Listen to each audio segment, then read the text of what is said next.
Hi there, my name is Jamie Stewart and I am the Transformation Manager for Practice and Culture in Adult Social Care at Suffolk County Council. The reason I'm here to talk to you today is because we've been involved in an exercise with System C to test their ambient listening technology with a group of practitioners. And we're using the opportunity today to meet with some of those practitioners to hear about their experiences so we can share them with you today at UserCon. So today I am talking to three practitioners who have been using the System C AI tool.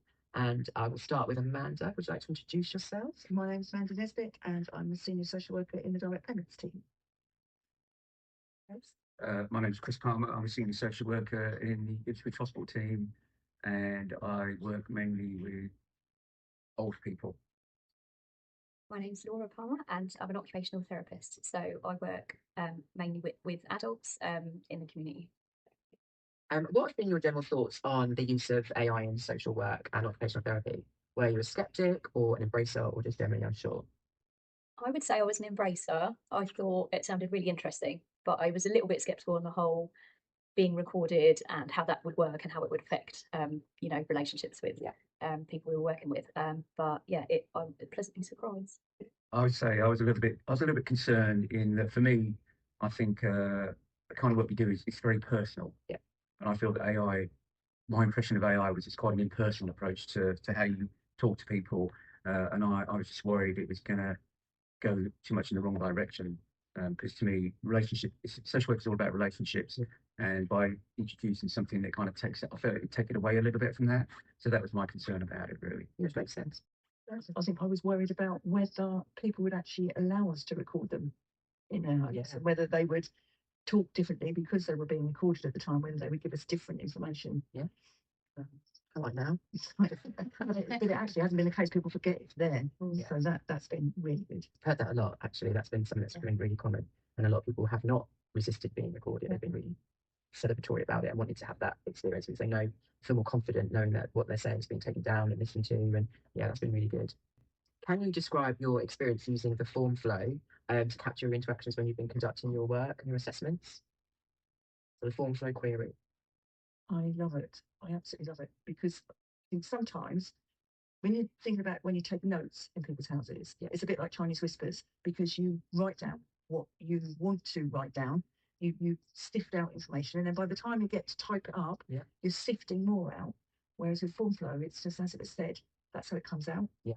And I think some of that is a bit of a reminder. And I know that there's been hints on there that I thought, actually, I need to ask more on form flow about that bit that I'd forgotten. Yeah. So if it would say something like somebody had mentioned the fact that they couldn't do something, I can ask, well, what impact did that have? And it will give me a whole raft of answers. Yeah. And I also like the fact that if it doesn't come back with what you want the first time, you can ask it something different. Yeah. That's the bit that I found was sort of the initial responses it would generate would be very minimal and not necessarily brilliantly accurate. But as soon as you then go in and say, can you tell me this? Or even, can you just do that again? The responses would be a whole world of difference. Yeah. And I kind of echo that. I think for me, when it generates whatever assessment you're doing, I think it takes information really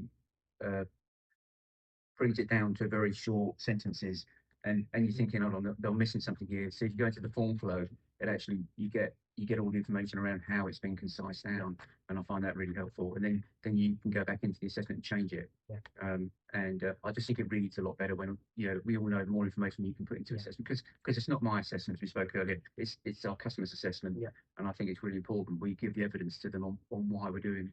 Why we're saying what we're saying. Yeah. And so I find the form flow gets a lot of the information out.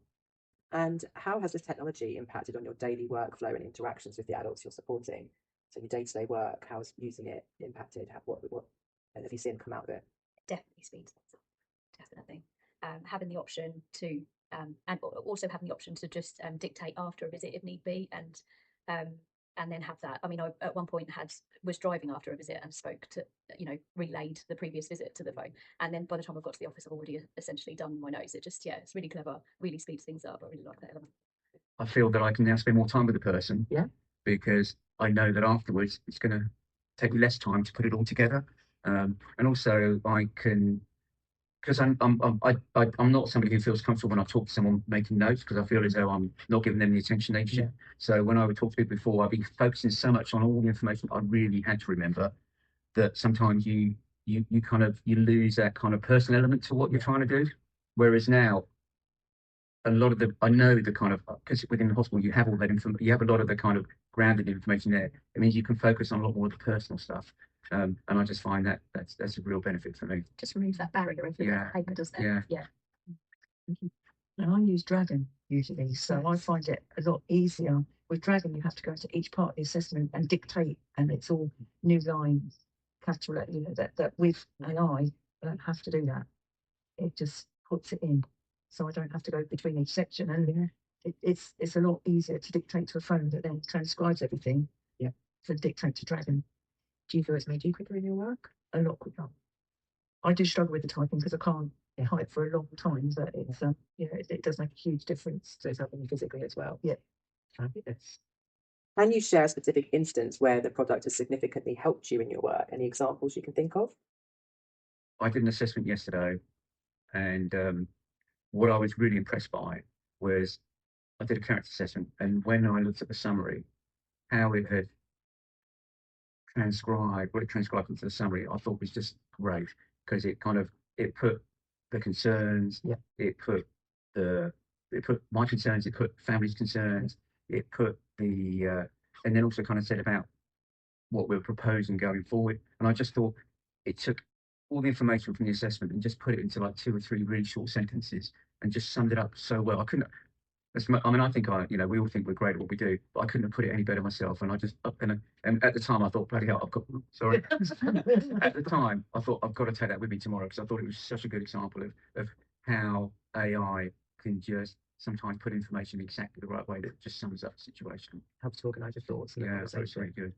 Brilliant, that's a good example. Anyone else got an example? I have used it. I find it saves a huge amount of time, because you can do things like a care act assessment and a capacity assessment at the same time. Yeah. Because you can use the same information, it will put it into both things. Yeah. And it does actually weed out what's appropriate. Yeah. And there might be odd bits that you think actually it's not really relevant, but it's but that's our job still, isn't it? That we're still looking at our job is to analyse the information. So it's really handy so you can do 2 tasks with one thing. Exactly, that's a really good example as well. The human in the loop, as like you say, we still need practitioners to be doing the reviewing of information, the analysis, and drawing that out and drawing the conclusions. But it just helps to have it all there, so you've got all that information at your fingertips, so you can draw it out. Generally, I think for me, it's just been how quick it's done everything, and the same as what you were saying. I've just been really pleasantly surprised about how clever it is, really, and how it can just transcribe and bring out the right information, and impressive. Have there been any situations where the technology did not perform as expected, and if so, what happened? The transcript, when it first comes through, sometimes it mistakes who said what. Yeah. And if you've got 2 people talking at once and things like that, obviously sometimes that can cause a bit of an issue, and it's going to. And I understand at the moment, just for the purposes of the trial, we weren't able to edit the transcript if we could see an error there, but that would be something that would be really useful in the future, because otherwise we've got something stored on there permanently that isn't correct, and we can see that. Good point. One thing I have learned is to actually ask people to introduce themselves at the beginning. Yes. It's much easier for it to pick up who's who then from the voices. So I do actually do that. We'll have some introductions first. Yeah. How helpful have the AI-generated responses been in addressing questions or issues that have been raised during the assessment? So when you've conducted your assessment, it's given you the transcript and sorted the information for you. How helpful has that been? I think sometimes it remembers, because, as I said to begin with, if there's stuff that you may have in your head have thought, well, that might not be relevant, so I'm not going to take it. It will be there, and that might just be a hint to think, actually, that is more appropriate. I'm trying to think of a specific example. I can't, but it might mention something about somebody can do one particular thing that I've actually not necessarily heard, because it's part of much bigger things. And you think, actually, that is a bit of an indicator. So you can ask for more information. You can ask for more, yeah. What were your main concerns or worries about using this technology in your practice? You kind of touched on it in the beginning, but is there anything else? My main concern is just the nature of the people who I work with. Yes. Because I'd say 95% of people I talk to are very, very confused. And so their answers often are completely out of context to what we're talking about. So I'm kind of thinking, with that, how would AI interpret that? Because they are so out of context. Has it got the capacity to kind of manage that? So in a lot of cases I've actually sat by myself and just talked to myself with all the information. Yeah. I mean, I have used it, but it kind of gets a bit confused when you have completely way out answers. And also we talk with people who struggle to communicate, I think one of the things I think is that AI I've been really impressed with how it has understood what's been said. Because my impression of AI when it first started was it was going to get a lot of words wrong and everything. Whereas I think it's really been really good. How do you handle any inaccuracies or errors in the AI responses? What you've been doing when you come across those? I mean, it's easy to just take it out and ask it to do something different and come up with a different answer. Yeah.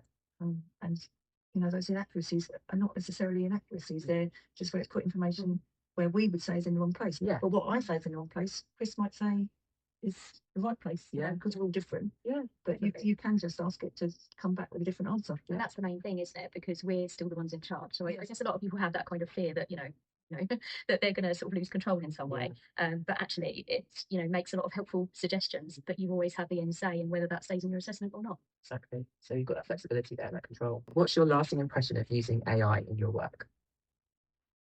I think it could be really, really good. I didn't have a huge sort of opportunity to, so I felt like I was only just getting to grips with it really, coming into the pilot towards the end and working part-time as well. But the chance that I did have to have, I just thought, more of this would be great. I can see how useful it could be for everyone. Please don't take it away. Please don't take it away. I was going to say that I've been really disappointed if we don't take this forward. I've found it so useful. It saves so much time. One of the things we used to do, you start an assessment, you go away, you come back, you get loads of interruptions. When you do an AI, at least you've got something put down straight away. I think when we were doing timing ourselves how long it took to do an assessment before, I think some took 6 hours because you just get called away to do so many different things. Whereas this one, even if you get called away, you can do it within an hour because the information is just put across. It's really helpful. Yeah. And I think it will save people time. And down the line, I think it will save Suffolk money. I do think it will. Yeah, spend more time with the people who have to be able to spend time with, not having to rush through everything. And people will be getting the assessments when they need those assessments. To me, that's the biggest issue at the moment. I think we've got a lot of people still waiting to be assessed. Yeah, it's a really good point as well. And I think I like the language it uses because we have somebody in our team who's got dyslexia and she really struggles with writing the assessment. Yeah. But the language it uses is professional. It's not, it would translate stuff the way that you would want to see it in an assessment. So definitely improving quality because it is a good quality.